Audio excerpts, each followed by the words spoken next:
It's the Friday Talkie. I don't know why I'm wearing pink. It's funny, last week I had absolutely nothing to talk about, while the week before I had loads, and this week I've got loads again. So, first of all, replay tomorrow. I'm going, you will probably know that already, going with Dave and his brother Andy. I saw a video recently, and I think it was by UK Retro Game Addict, saying that somewhere between 2 and 3 they will put out an announcement on the Saturday and the Sunday, like saying YouTubers meet up here or there or somewhere, like meet and greet, which is really cool, because I know there are loads of YouTubers going, and how the hell it would be very easy to miss people. So I think that's a great idea. There are 2 halls, so I guess they'll put the message out on both stages. Probably, don't know. Keep your ears open for it if you're going to be there. We will be there right from the start. They're opening the doors at 10 o'clock or something. We're going to be there before that. And we'll be leaving quite early, between 3:30 and 4 o'clock, because Dave's wife needs the car. So yes, if you haven't seen us by 4 o'clock, too late. But you know, that leaves absolutely loads of time, and having been there before, I know that is time to get round the whole hall and see everything and meet a whole load of people, so that's going to be a great laugh. Thoroughly looking forward to that. I mean, last year was awesome, and I mean, I love it as much for the people as for the hardware and games and things that are just cram-packed into the place. I love it for the people, and there will be even more people this year. I don't know about publicity like in the media, in the press or whatnot for it, but just more people know about it, because, well, people put out videos last year and everyone was like, wow, are they doing that again? And word of mouth being what it is, more people are going, and that's great. And I know loads of YouTubers who are going, and I'm really looking forward to meeting as many of them as I can. It's going to be great. Right, next. Actually, I've got a load of stuff written down here, so I remember all the things I want to talk about. There's something I haven't got written down. I don't know who did this. There's a tag going round. What of all the systems in your collection is your favourite? I've seen a few people do it. I know I don't know who did it. I have heard who did it first, and I can't remember who it was, so apologies to whoever that was. What is your favourite system in your collection? Retro system. And Amiga. My Amiga 1200 Tower. So utterly, I mean, I did think about it, because I was like, well, I really like the Vectrex, and EDT 1138, I was going to be giving away what he said. You should watch his video. Yeah, and there's the Vectrex, and then I thought, okay, can you hear that? They've been doing that for days. It's pissing me off. I mean, I know neighbours have got to have work done. They're having a new kitchen fitted by the look of it, but God, they're doing it all out on the drive. And it's driving me mad, and it's driving the dogs mad, because they keep parking their van right out in front of our house, and the dogs, every time they see someone go to the van, are like woof woof woof woof woof at the door, nearly going through the window, because Bailey's a big dog. I have to keep shutting them in the kitchen. There, can you hear? Bloody wolf. Yeah, so then I thought Virtual Boy, because I really like the Virtual Boy. And then I thought, okay, well, exclude all the more modern stuff, and what one of you played most? And it is the Amiga, my 1200 Tower. I probably played that even more than I played PS2. Yeah, that answers that one. I would go on at great length, but I've got so much here to talk about that I'm keeping that one brief. Moving on, next topic. Nintendo have announced, or said in some conference or meeting or something, admitted that they deliberately spread out the release dates of their AAA titles. They deliberately delayed some of them. and their reason being it's not good to have them all released close together because people either won't know which to buy or won't know which to play and won't get the most out of it. And I understand their thinking. There is a certain logic to that. But you know what I say to that? You arrogant bastards. What makes you think that all these people out here who really, really want some 3DS games, I was talking about the 3DS by the way, I don't think I said that at the start, really, really want some good quality 3DS games, what makes you think that they will want all of those AAA titles? I don't. I have not bought a 3DS because there aren't any good games on it that I want right now. You're holding them back because you think people won't know which to get. Arrogant. Utterly, utterly arrogant. Pisses me off. People have different tastes, and to assume that all of those people will buy all of those games is wrong. Is wrong-headed. They need to make more quality games, not spread out the few that they've got. And this is not a new thing with Nintendo, is it? I was watching a video recently, and I can't remember who it was, who said it was like that with the NES back in the day. Now, I didn't have a NES back in the day. My thoughts on that are well known. But apparently that Nintendo did this. They would like release one every... You buy your big AAA title and then you were waiting months for the next one.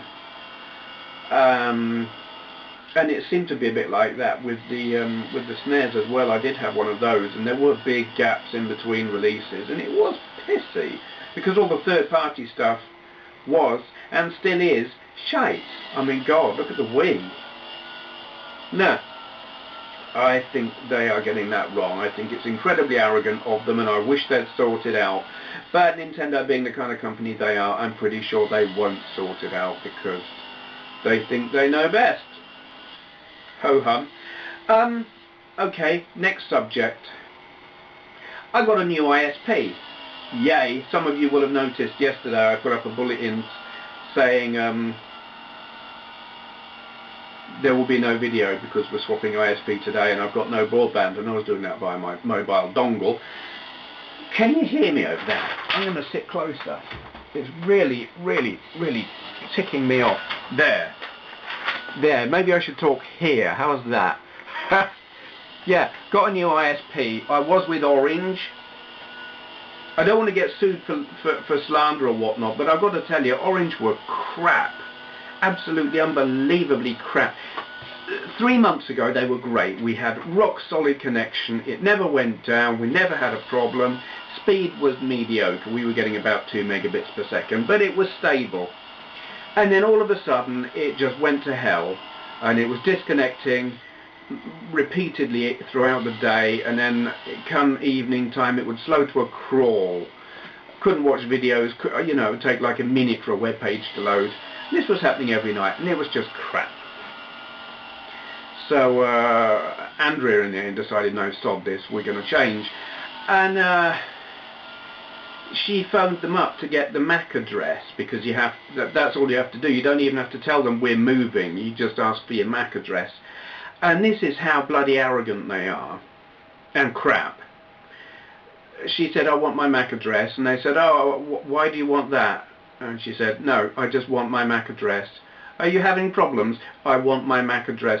Let me help you sort out your problems. I want my MAC address. If you were to call the technical helpline, we've reset the router countless times. They can't tell us anything.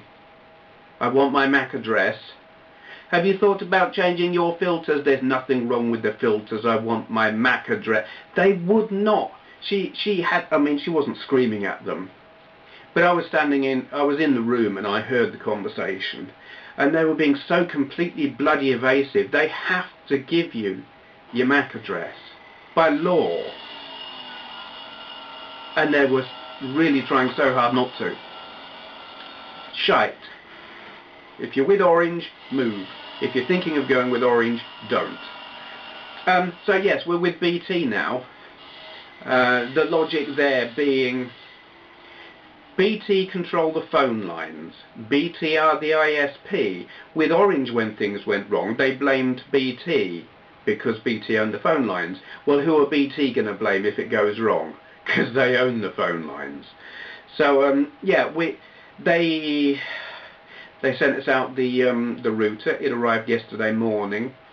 All the literature and everything said it wouldn't be turned on until midnight, but as it was turned on at midday. Great. So I did a speed test and it said 5.6 megabits per second, which is easily twice what we were getting with Orange, double the speed. And then upload speed, Orange we've been getting something like 280 kilobits per second with BT. I want to just wring his neck or use that saw on it. Yeah, upload speed we're getting about just under around 700k kilobits per second, which is like 3 times what we were getting with Orange, which is great, and it's rock solid stable. I've tested it several times and it's really not fluctuating by more than a dozen K here or there. And so I thought, alright, we've got decent speed, streaming is lovely, YouTube is lovely, it's all working so nicely. Let's try Onlive. Because I tried Onlive a couple of months ago. Now I am completely anti-Onlive anyway. As a gaming medium, I don't like it. As a collector, I don't like the whole concept of it. I want something, when I've paid for it, I own it. You know this, I've spoken about it. But I thought, let's just try it out of curiosity. As a piece of technology, as a service, it's interesting. So I want to see if it works with this new ISP. And I installed the software. I'd already got an account, having tried it before. And it wouldn't work with Orange. Not enough bandwidth, not fast enough. Fired it up. Loaded up Tier 3. Gobsmacked. I expected there to be lag in the controls. There wasn't. I've experienced more lag in 8-bit games, you know, where you move the joystick and you're waiting, you might as well send a telegram before your character moves. There was nothing like that, no lag. You moved your mouse, your character moved. That was great. The frame rate was pretty good. There were, I think maybe when I turned rapidly through, like say 180 degrees, there would be a little bit of stutter in the frame rate, but nothing that was going to hinder you in any way at all. What's interesting about it is you've got a level of detail in the graphics, and by that I mean the textures, the lighting, the number of polygons in the objects, you know, the number of objects that are there, that you would require a really high-spec PC, higher spec than mine.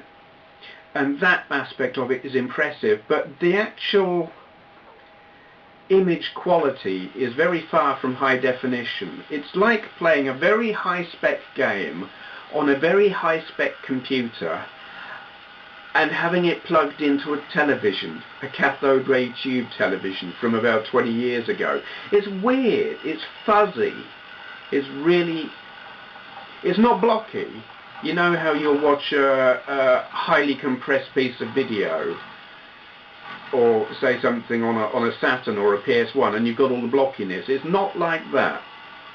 It's not like watching a bad MPEG, but it's fuzzy, like watching an old cathode ray tube, but with a really good, detailed image. Just no, the resolution isn't there. Something like that. It's weird. Quite peculiar, but fascinating. It's good. So, I mean, what is my attitude towards it now? Will I use it? I won't pay for it. That's the thing. There is no way in hell I'm going to pay to play any of those games, because I want to own it. And it's not even like it's like you can download software for your PS3, and I'd rather have a physical copy, but at least I've got that game on my hard drive, and if their service dies, I can still play the game. But with Onlive, you don't even have that. If their service dies, it doesn't matter if you paid for it, you can't play it. I won't ever. That's money down the drain to me, or potentially. But what I will do is use it for demoing stuff. If there's a game I'm thinking, well, I wonder if that's any good. I had a go at, what was it, Dirt 3. I was quite impressed. Will I buy it? No.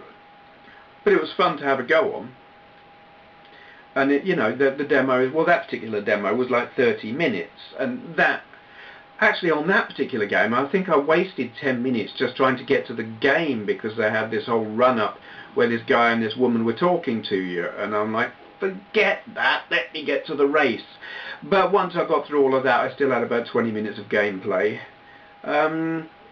Yes, for that, considering it's free, great. Really good. And I also like that you can watch other people playing. When you boot it up, you've got this whole massive, just like, grid of little screens, and you can go into each one, and there's someone playing. There's a person out there somewhere playing that game, and you can watch them. And I like that a lot, because if you've used up all of your free minutes on the demo and you're still thinking, oh, I just want to watch, you can. And I'm actually like that. I like watching games almost as much as I like playing them. It's like Gran Turismo, playing with the B-spec mode, where the computer controls your car and you're like training it to go faster and so. I love that. I've spent almost as much time just watching it drive itself as I have driving it. So yeah, being able to do that with Onlive is cool. I like it. Never thought I'd say that. I mean, I have been so anti Onlive, given that I didn't get the opportunity to use it because it just wouldn't work on my connection. You're not going to get a good impression. Having now been able to use it, like I said, I won't pay for anything on it. Absolutely not.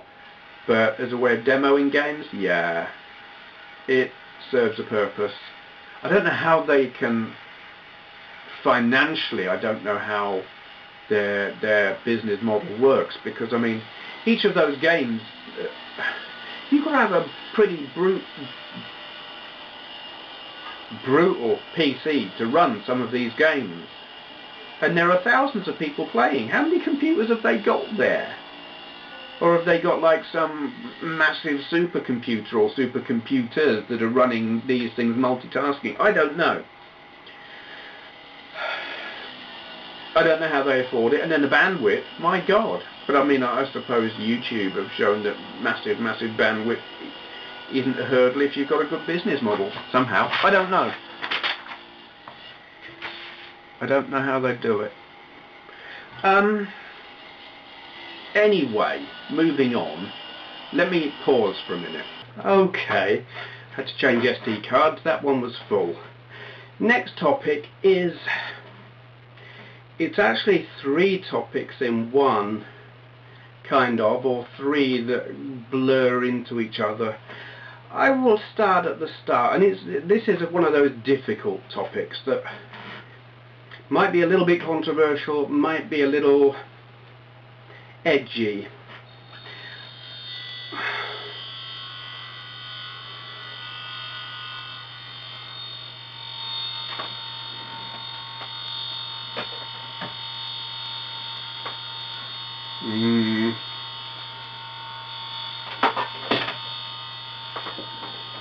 Right. How to phrase this correctly so that it's not misinterpreted. Viewers questioning or criticizing the makers of YouTube videos. Where do you draw the line? Because there is a line, and I mean that there are several lines in fact. Here's the thing. Without naming the channel, and the guy whose channel it is will know exactly who I'm talking about, him, when I say what happened. Established channel, the guy knows what he's doing, really, has a fantastic channel, and had a viewer come along and say, you should stop doing videos like this, no one likes them, you should be doing this other stuff that you used to do. Now, here's the thing. That, to me, and definitely to the owner of the channel, crossed the line. Because, well, first of all, that person was saying everyone is sick of you doing these. And it's like, no, you're one person, you absolutely can't. One person can never speak for everyone. You can only ever speak for yourself. So they were out of line there straight away. But then it's that you should do this, or you should stop doing that. And it's like, no. It's absolutely fine to say, I don't like this. But the answer is always going to be, so go watch something else. But it's when you get into the you should, you get into the realms of being presumptuous. And who the hell do you think you are? But it's tricky, because there will be people who will say constructive criticism, and this is where it does get difficult, because when you've got a new channel and you're just starting up and you're not necessarily sure what you want to do, constructive criticism is very often welcome. For some people it's not. For some people they just want to do their thing, and criticism will probably be quite bad for them because maybe they're a little timid or a little fragile and don't want to be criticised. But for some people, they're like, I want to do a good channel, I want to do what people like. I want to put on a good show, and if you think I'm doing something wrong or could do something better, let me know. And you will see and hear that a lot, and I think great, because it takes a certain amount of emotional strength, shall we say, to accept criticism and have someone say to you, I don't actually like that bit too much, you could do it better if you did this. So yeah, credit to people who say that and do that. And there are always going to be people who assume that that's the case with every single channel that they watch, that the criticism will be welcome. But here's the thing, if you've got a channel that's been doing their thing for 2, 3, 4, however many years, years, they know all the ins and outs of making videos, they know what they're doing, they know what they want to do, they know what bits aren't perfect, and there will be reasons why they're not perfect. Either it's beyond their control, they haven't got the money, or they don't care, or they want it that way. I play my videos, I play games really badly, but that's how it's meant to be. And so when I get the people saying you play like crap, if they're new, I expect that. If they've been here a while, I get quite irked about it. You'll know that. You'll have seen the videos where I'm. So it is like, where is the line? It's a really, really tricky one, and it's actually probably harder for a viewer than for a video maker. I suppose it actually depends on how harsh you want to be. The person whose channel I saw this comment on actually handled it really, really well. They were very civilized in their response, and kudos to them for that, because I just would have said, get fucked. Don't tell me how I should do my channel. And it's tricky, because some people will use the whole, well, it's constructive criticism, as a way of masking what is actually trolling. It happens, and it's difficult as a person who owns a channel to actually figure out, is this person trying to be constructive and just annoying me, or are they actually trolling and intending to annoy me? It's tricky. It's an awkward one. It's discuss, I think. That's what I'm intending here, because I don't have the answers. I just know it's something that happens on YouTube. It happens to me, it happens to others. I see it happening, because there will always be some people who will welcome the criticism, and there will be some people who don't, and with good reason. And that will change Sometimes, you know, but like I said at the start, it's more normal to want criticism, but as you move on and you get established and you know what you're doing, and it becomes your art, shall we say, your art form, you're an artist and you're doing your thing, and then it's like, who are you to tell me how to do my thing? And yeah, I can be an arrogant bastard, and it's like, if someone dares tell me how to do my thing, well, if you watch I haven't actually been replying to comments nearly enough just lately. I find myself a bit swamped and a bit overwhelmed by it, so I've been a little remiss there. But those who watch comments and have seen me, you'll know when I get a bit irked, because sometimes I have a slightly sharp tongue. Sometimes I go off half-cocked and have a go at people when maybe they don't deserve it. And sometimes, no, they really bloody well do deserve it. But, you know, you catch a person in a bad mood, that's what's going to happen. That's life. We're all human. Yeah, I'm straying from the point there. So anyway, what did I say? Well, and this actually moves into, well, the reference to trolls, and you know, sometimes they are just trolls, moves on to the next thing.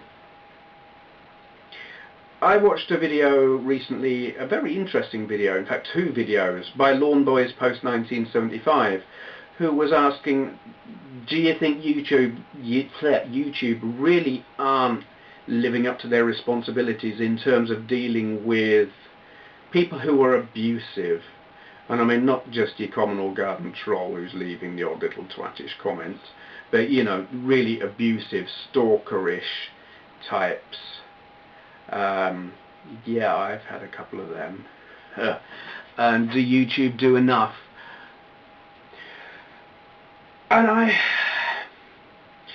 mean, there is the question how, YouTube don't really police things very much, but then there's the question of identifying these trolls, and this will lead into something else in a minute.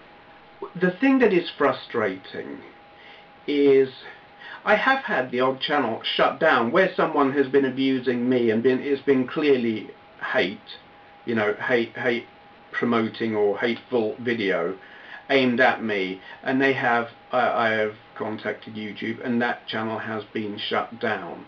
Now, it's YouTube's own policy that when they shut down a channel, if that person is found to open up another channel, they will be shut down instantly.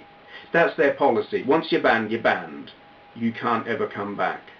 They have that in writing, but they don't do it. And why don't they do it? Probably they think, or they will say, it's too hard.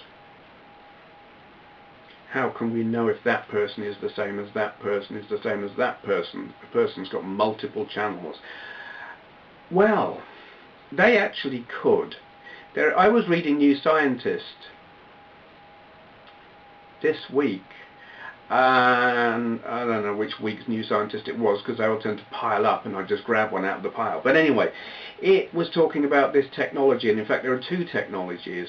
One of them is what they call, I can't remember what they call it, but it's a form of digital fingerprinting, where they use I suppose they use a cookie or something like that. But basically what happens is, when you go to a particular website that uses this technology, your computer reports back to them, and it tells them things like what fonts you have installed, not just your standard ones, but ones which other software has installed, what screen mode you're using, as in resolution and stuff like that, what keyboard settings you got, like what nationality your keyboard is.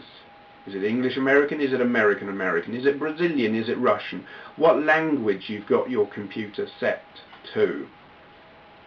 What peripherals you've got plugged in. What printer drivers you've got installed. All those kind of things. It will report those back to the site that uses this technology. And they've developed a database. And all of those things, what they can't do is name you. They can't say, oh, this computer belongs to Steve Benway. Now actually it's possible that you can pick up a computer's name. Mine is called something like Steve's PC or something like that. You know, if you put your name on your PC, they're going to know your name. But that's not what they're about. It's just about assigning your computer a position in the database and giving it a name that they will know it by.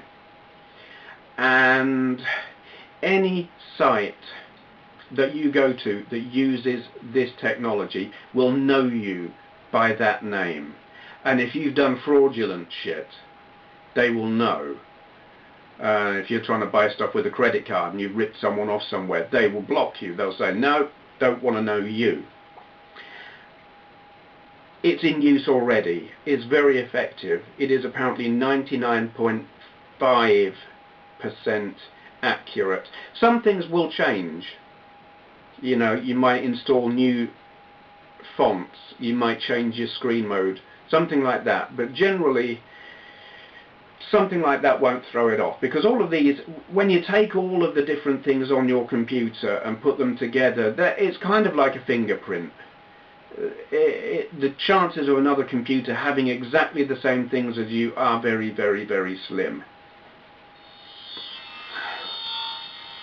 So anyway, they use that as a way of identifying your computer. YouTube could use that.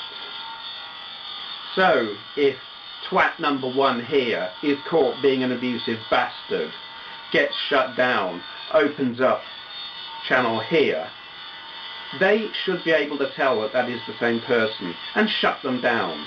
And when they open up another channel here, shut them down instantly. It should not allow them to open a new channel. The technology is there, but they don't do it. And I don't know that YouTube used this argument, but it is an argument that gets used by, I guess, can't think of the organised, it's not civil rights, civil liberties, something like that. More than one person could be using that computer. It's true. It's a fair argument. If that's being done in a cyber cafe, what are you going to do? You're going to have every user of that cyber cafe being banned from YouTube. That wouldn't be good. And that's probably the argument YouTube would use.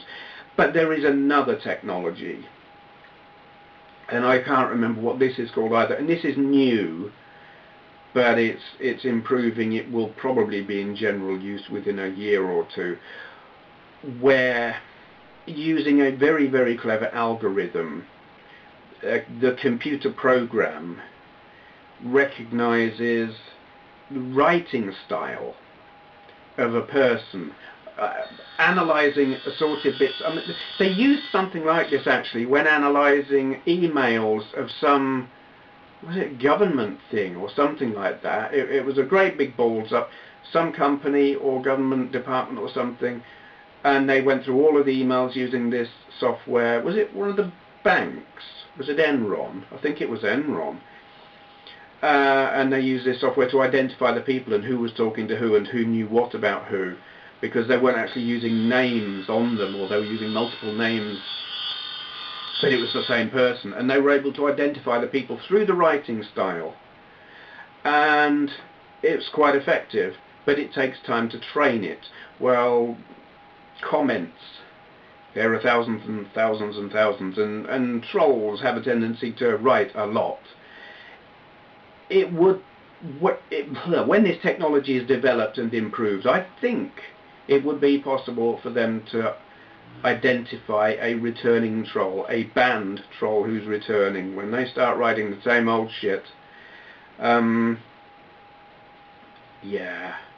Though you've got to ask the question why it can't just pick up on certain phrases, abusive phrases, and just ban that person straight away anyway. They've got no business leaving comments like that. Ban them. Wouldn't be hard to do. Now here's the thing about these technologies as well. Real names. There was a study done, some forum, and I can't remember what forum it was, technology forum I think, a big proportion of the comments were just trolling. It was spam and trolls, and proper, real, meaningful comments just got swamped in all the crap. And this forum decided, no, sod this, we're going to tie it in with Facebook. So you can only comment with your Facebook name, your account, because most Facebook accounts, or a lot of them, the people use their real name. I mean, that is a condition of using Facebook. You use your real name. I've got 2 accounts. I mean, it's not especially effective really, because I've got one with my real name and one with Steve Benway.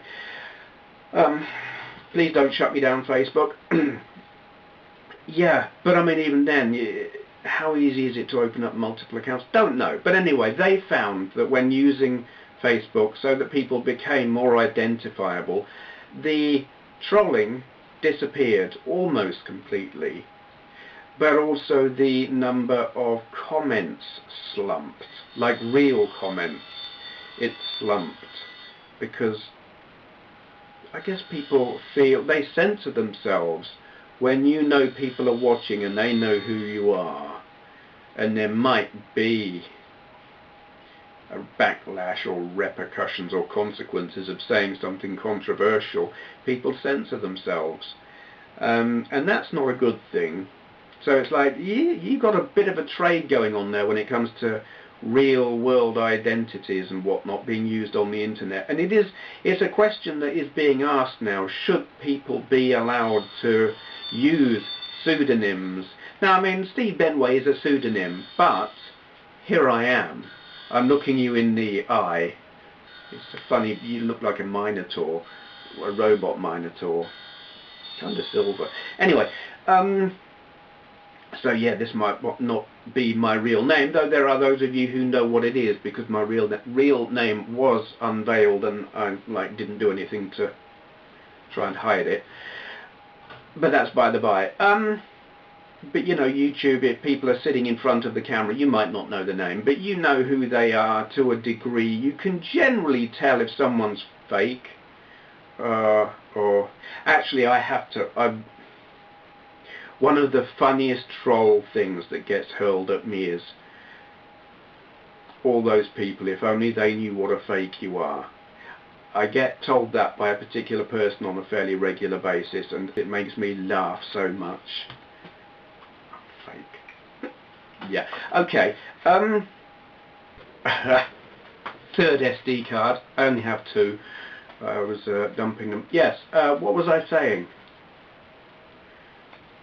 Yes, so when people's actual identities are used, when it's compulsory to use their real identity, they tend to censor themselves or are more reluctant to explore ideas, shall we say, especially if they're getting like close to boundaries or whatever.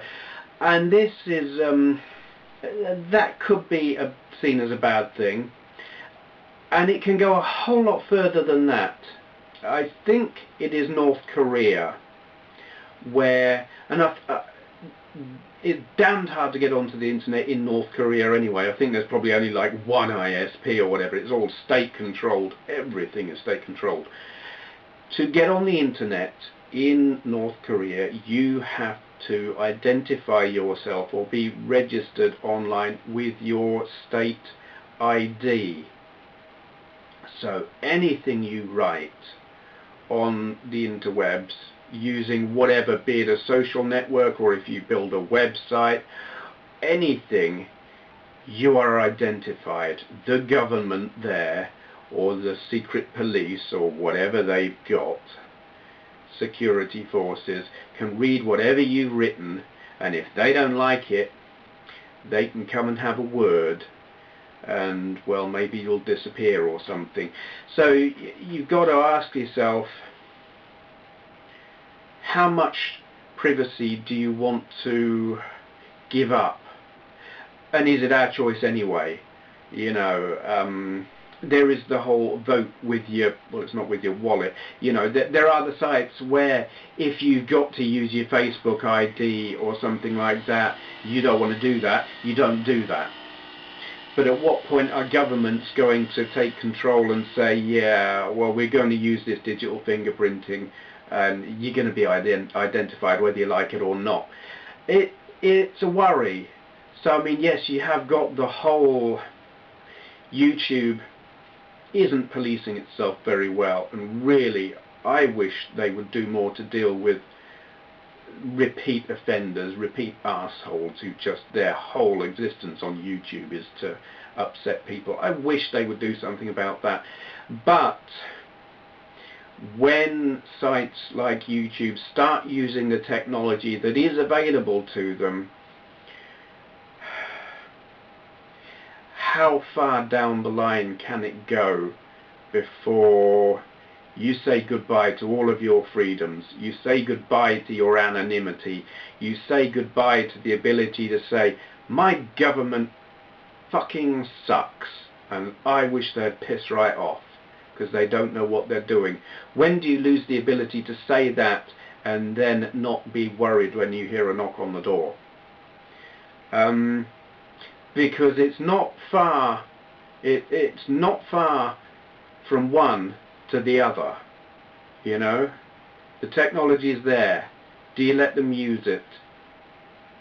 You have the choice at the moment, but it's like, well, do you have the choice? I don't know if you do. You can choose not to use the sites that insist on Facebook, but there are probably other sites that are using technology that you don't know about, that can identify you in one way or another.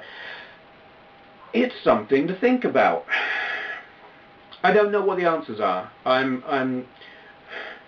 Sometimes I think I know it all because I am an arrogant bastard, and sometimes I'm just like, these things are possible, these things are being done, this technology exists, how would it best be used, isn't it worrying? I don't know the answers, but I do like to put the ideas out there for people to have a think about, see what they think. Yeah, it's quite a serious one actually, that one, bit heavy. I'm going to move on to something lighter now. It is shout out time, so let me swing the camera around. Okay then, how do I pronounce this? The channel itself is called Luxuries Outdated. The name, like in the URL, I think is pronounced Luas Dublin. If it's not, my apologies, but that's how, L-U-A-S, is that Luas? And Dublin is obviously Dublin. Yeah, okay. What can I say about this? It's a chap called Bob. I like that name, Bob. And Bob is, with a name like Lewis Dublin, obviously Irish, and he's got that cool Irish accent. And you know, there's the nice friendly Irish accent, and then there's the one where you kind of cower and think, please don't shoot me. He's got the nice friendly accent, and that is what this channel is. It's a friendly Irishman playing games and talking while he does it. He's chirpy. He's very chirpy and happy sounding, and it makes me happy to watch and listen to him playing these games. And does he play them well? Well, he plays them better than I do. He's not doing exactly the same that I'm doing, in that he has done a bit of research and knows a bit about these games. Certainly more than I do when I play games. I mean, you watch me, most of the time I haven't got a clue. Never mind not how to play it, I don't know anything about the game at all. He knows a bit. And it's on various different systems. He's done an Outrun series, Outrun on various different consoles and computers and stuff. There's one here, Commodore 64, Spectrum, Amstrad, Atari ST, Master System, Amiga, yeah, loads. And then he's got other stuff on other systems. There's some Atari stuff, NES, or Commodore 64, MSX. And that's really what it is. Gameplay. Oh, he's doing a thing with his Android navigation software. I watched this one just last night, and this is what. Well, I was already subscribed, but this won me over and made me think I've got to shout this guy out. He's talking about how his Android navigator speech recognition doesn't like the Irish accent, and he's talking various place names into it, and the things that it comes back with are quite funny. yes. So I mean, there's nothing complicated. What you see here is what you get. It's a chirpy, happy sounding guy with a cool accent playing games and talking about it, and I like it. It's fun. He makes me smile. You know, it's one of those things. Some channels, you hear the person straight away, you think, I like that guy, and I like this guy. I like what he does, I like how he does it. And you can't ask for more than that when you're looking for a channel that you're going to enjoy.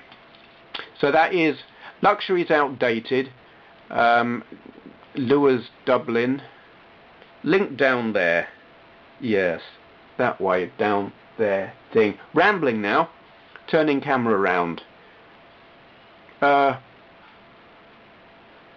always say how many subscribers a person's got, and you might think, why is Steve doing that? We don't care. Or maybe you do. I actually do it because I like to see if actually giving these people a shout out makes a noticeable difference. So I go back a week or two later and see.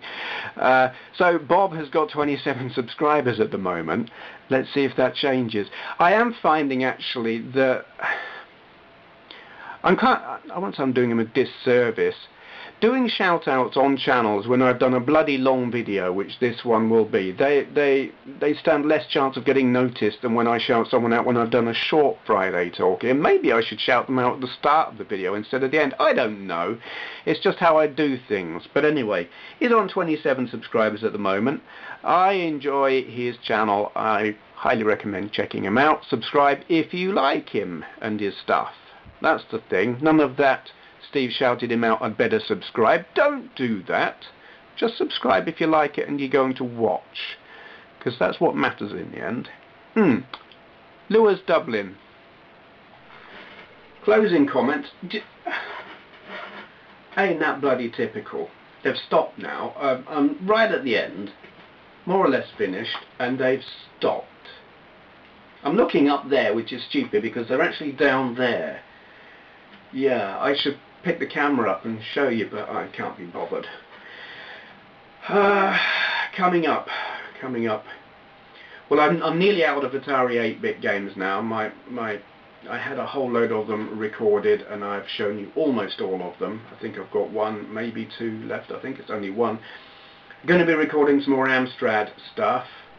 Definitely going to be some, I got those couple of Dreamcast games I wanted to show you. Yes, there is going to be, I do want to do an Atari 8-bit system review, and then an Amstrad review. I am determined that I will do those soon. This year, honest, we're running out of year. My God, Christmas is coming and I'm getting fat. I'm kind of scared. I can't afford Christmas. It's crappy. No, Christmas isn't crappy, just not being able to afford it. Yeah. Replay tomorrow, as you know. Hope to see you there. If you're going and you see me, say hi. If I stare blankly, tell me who you are and I'll say hi. I tell you, it's a worry because I know it. I thought about it a little bit recently. Not only is how I recognise people, because lots of people who I talk to on here, I know the name and I kind of identify, I remember things they've said, and I think of them as such and such a kind of person, and the things I remember them having said, and I either know them by the name or some I know them by the icon, and I don't know their face at all. Either they haven't got videos, or I haven't watched them, or I've not seen anywhere there's their face. So I have certain images in my head. Quite often all I know of them is their icon, and I will feel so embarrassed or awkward or whatever if someone says hi and I'm like, I don't know who this is, when it might be someone I've spoken to a lot and know really quite well, but because all I know is a name or an icon. Yeah, that'll be fun. Tell me who you are, and if I don't recognise something, blah. I should edit that, really. I probably won't. I think you know what I mean. I'm not an ignorant bastard. If I look like I don't know you, I'm probably trying to work it out because I've spoken to you lots. Yeah.